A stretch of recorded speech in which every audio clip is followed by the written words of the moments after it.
Now that it has been proved that an unsafe version of caramel, some Yes. chemical, is used in their making and that it has an adverse impact on health. It has now been banned globally but is still being used in India. What is your opinion on this? How can we educate our younger lot on such issues? Yeah, this is very relevant because it's become a lifestyle thing.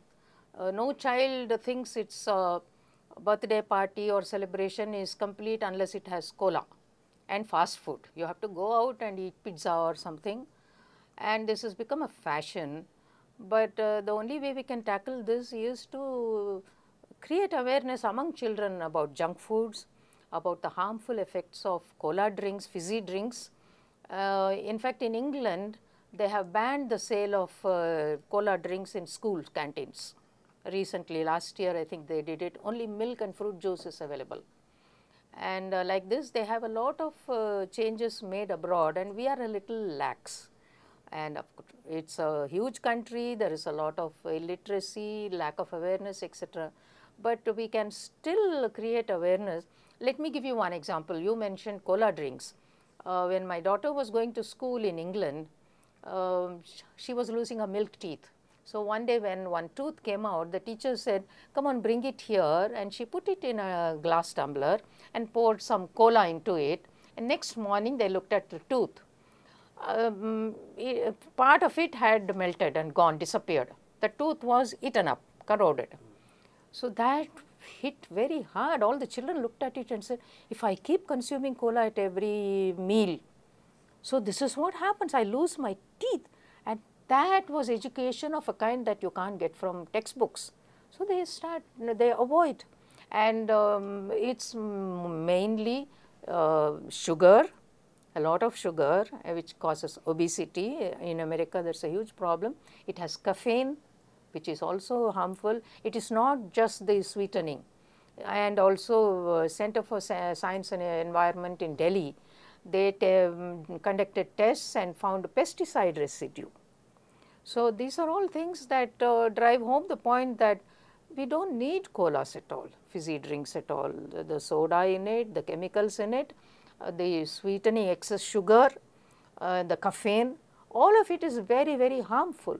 So we need to make sure that children don't get addicted. There are 6 and 7-year-olds who throw tantrums if they don't have cola with their breakfast or lunch or whatever.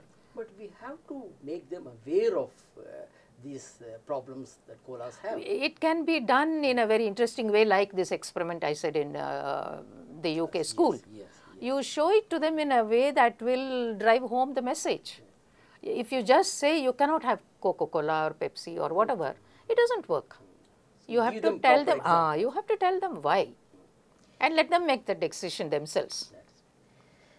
Dr. Narasimhan, children are often targeted and manipulated for profit by advertisers. Yes. Be it a beverage promoted as a complete food and nourishing drink, yes, or a drink that enhances a child's memory power. Exactly. Yeah. Such ads play on the anxiety of children as well as parents. Exactly. How can we safeguard children's interest as consumers?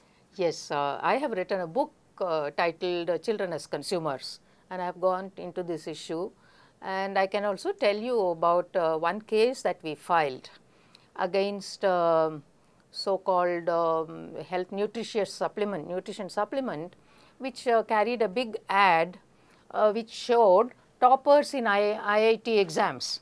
6 of the toppers' photographs were there, and the copy said, if you want your child to be a topper, feed him this brand thing.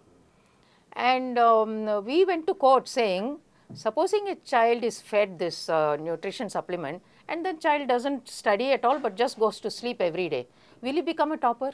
So it is not the brand of the nutrition supplement that makes him smart, it is hard work. And we got the ad stopped. And maybe this is an appropriate point to say where you can get ads like this stopped. I don't know if all the listeners have heard of ASCI, Advertising Standards Council of India. It is Bombay based. They have a complaint cell, and anyone can send, you can just send a postcard saying, I saw this ad in this paper dated such and such and see, and I object to that ad because it's either a tall claim or misleading or harmful in other ways. So, and if it is an ad you saw on TV, you can say during which program, which channel, at what time. You mention it. If possible, you take a clipping of the newspaper and send it along. You send it to Advertising Standards Council of India, Air Conditioned Market, Tar Devo, Bombay. I think it is Bombay 31, 400031, and they take action. And they have taken a lot of action against advertisements which we found sexist. For example, there was one ad which said, why is a computer like a woman? Because the moment you buy one, you acquire one, a newer and more attractive model comes along. Things like this are very sexist. And then there was this famous bank ad which said, save for your daughter's marriage and save for your son's education. Why not daughter's education? So that was sexist. So we objected to that. We complain, and then the ASCI gives an injunction saying we cannot, we prohibit this ad. They have to be stopped.